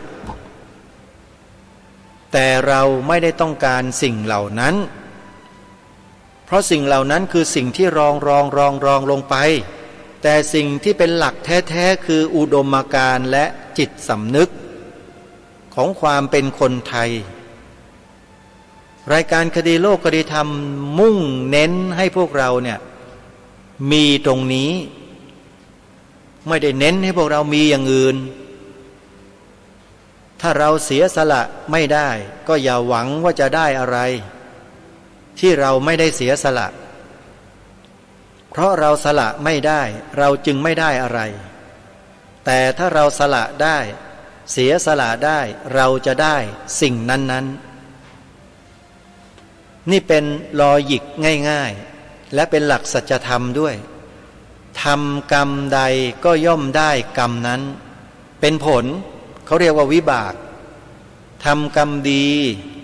กรรมดีก็ส่งผลเป็นบุญเป็นโสมนัสทำกรรมชั่วนั้นก็ส่งผลเป็นบาปและโทมนัสเห็นไหมมันเป็นอย่างนี้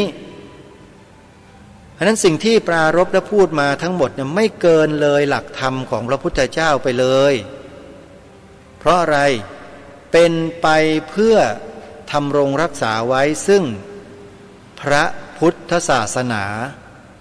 อันเป็นศาสนาประจำชาติไทยของเราเห็นไหมล่ะก็ลงเอยอยู่ตรงนี้นั่นเองเพราะฉะนั้นท่านสาธุชนผู้ฟังทั้งหลายสิ่งที่ปรารภมาทั้งหมดในวันนี้เนี่ยเพื่อเป็นพุทธบูชาแด่องค์สมเด็จพระบรมศาสดาสัมมาสัมพุทธเจ้า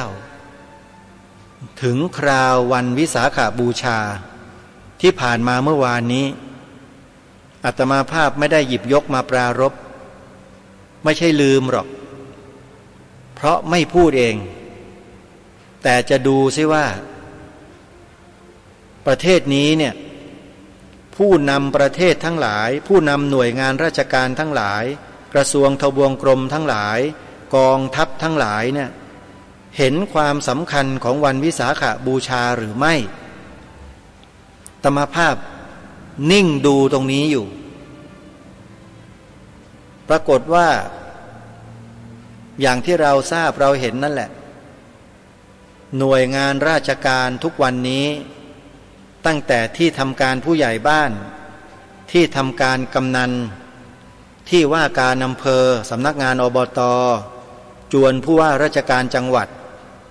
มาจนกระทั่งถึงหน่วยงานกระทรวงทบวงกรมกองต่างๆแม้แต่ทำเนียบรัฐบาลที่เป็นองค์คาพยพของผู้บริหารบ้านเมืองเขาใส่ใจวันวิสาขบูชามากน้อยเพียงใดหรือไม่อาตมาดูตรงนี้แล้วสุดท้ายเป็นยังไงบ้างญาติโยมผ่านไปมาถนนพิษณุโลกผ่านทำเนียบรัฐบาลเห็นธงธรรมจักรที่หน่วยงานของรัฐ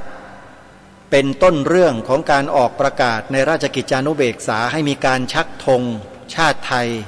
และธงประจำตราสัญลักษณ์ของวันสำคัญนั้นๆให้ประดับหน้าหน่วยงานของรัฐมีไหมโยมเมื่อวานนี้15 พฤษภาคมเป็นวันขึ้น15 ค่ำเดือน 6วันวิสาขบูชาประเทศไทยเป็นศูนย์กลางพระพุทธศาสนาแห่งโลกแต่ผู้นำประเทศไทยได้กระทำอะไรที่บ่งบอกถึงความเป็นศูนย์กลางพระพุทธศาสนาแห่งโลกหรือไม่เขาได้กระทำอะไรที่บ่งบอกถึงเป็นผู้บริหารสูงสุดของประเทศที่ได้ชื่อว่าเป็นศูนย์กลางพระพุทธศาสนาแห่งโลกหรือไม่ท่านดูเอาเองอาตมาภาพโพสต์ไว้ใน Facebook ส่วนตัวถ้าใครเข้าไปชมก็จะเห็นบทความที่อาตมาภาพเขียนไว้เป็นบทกลอน4 บรรทัดเขาเรียกว่า4 บาท1 คาถาเขียนไว้เมื่อวันที่8 พฤษภาคมพระพุทธศักราช 2565 เวลา 21:43 นาทีโพสต์ไว้นะฮะอาตมาเขียนไว้ว่าวันวิสาขบูชาใกล้มาถึงผู้นำไทยจะคำนึงถึงแค่ไหนเพราะศูนย์กลางพุทธโลกคือประเทศไทยถ้าผู้นำไม่ใส่ใจคืออะไรเอ่ยใครที่จะนำโพสต์นี้ไปเผยแพร่แชร์ต่อหรือจะคัดลอกแล้วเอาไปแชร์ยินดีอย่างยิ่งแชร์กันให้เยอะๆแชร์กันให้มากๆถามต่อๆกันไปแล้วพอมาอีกวันหนึ่งอาตมาภาพก็โพสต์ข้อความอีกข้อความหนึ่งหลังจากที่ได้ดูคลิปที่หม่อมหลวงกาญจพงศ์วรวุฒิหรือว่าหม่อมช้างได้ส่งเข้ามาให้ดูอาตมาภาพก็ดูจนจบเสร็จแล้วก็มาเขียนบทกลอนลงเฟซบุ๊กส่วนตัวว่าเมื่อความดีสามัคคีถูกแผดเผาบ้านเมืองเราถูกทำลายทางวิถีคนเลวร้าย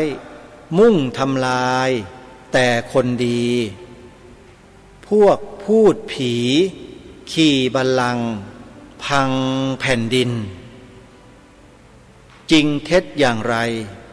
ข้ออุปมาอุปไมยนี้ท่านทั้งหลายก็นำไปพิจารณากันดูว่าจริงหรือไม่เพราะอาตมาภาพเห็นคลิป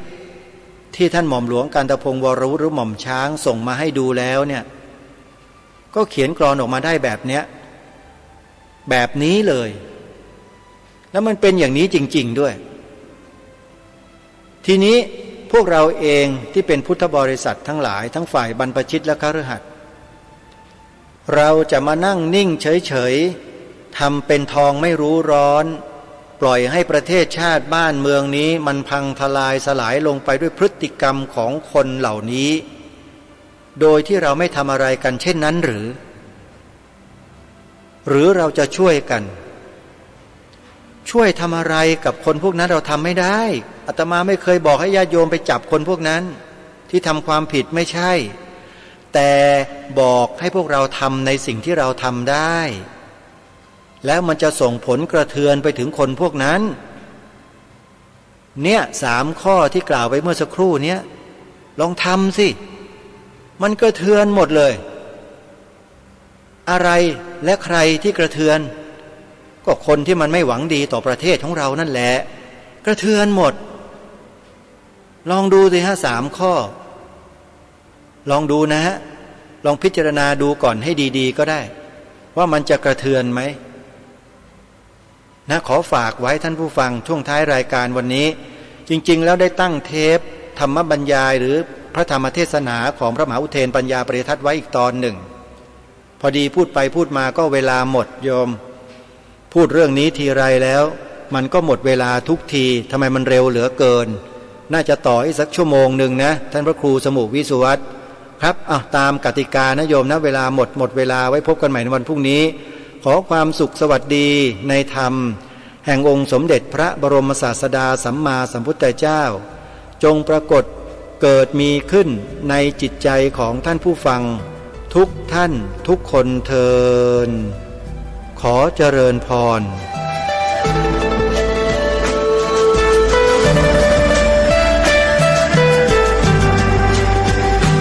กล้าคิดก็ต้องกล้าท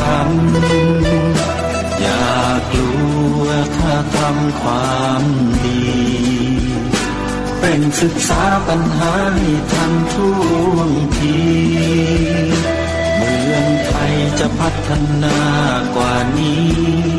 รายการดีๆคดีโลกคดีธรรมขอรำพัน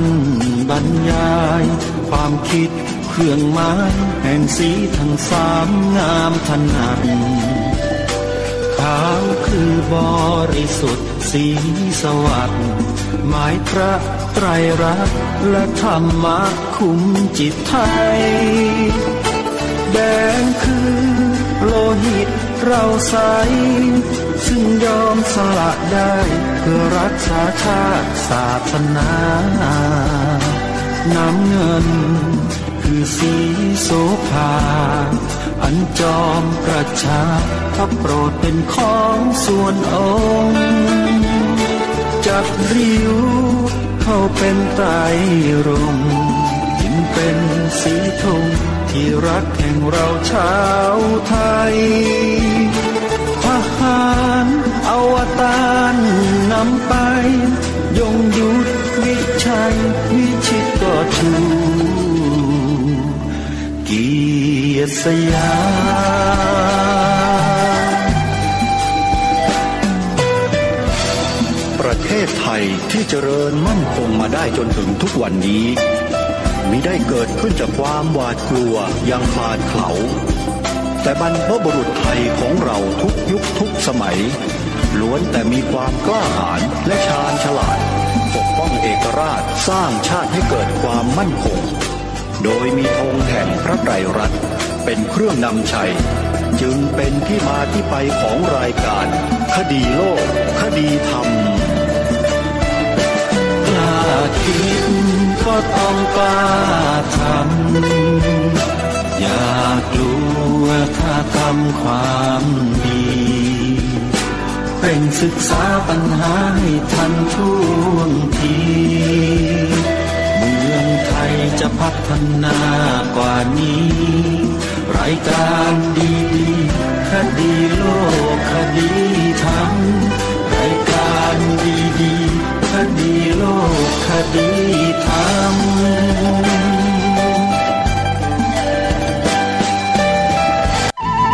ที่จบไปแล้วนั้นเป็นรายการคดีโลกคดีธรรมดำเนินรายการโดย พระครูประหลัดนรงฤทธิ์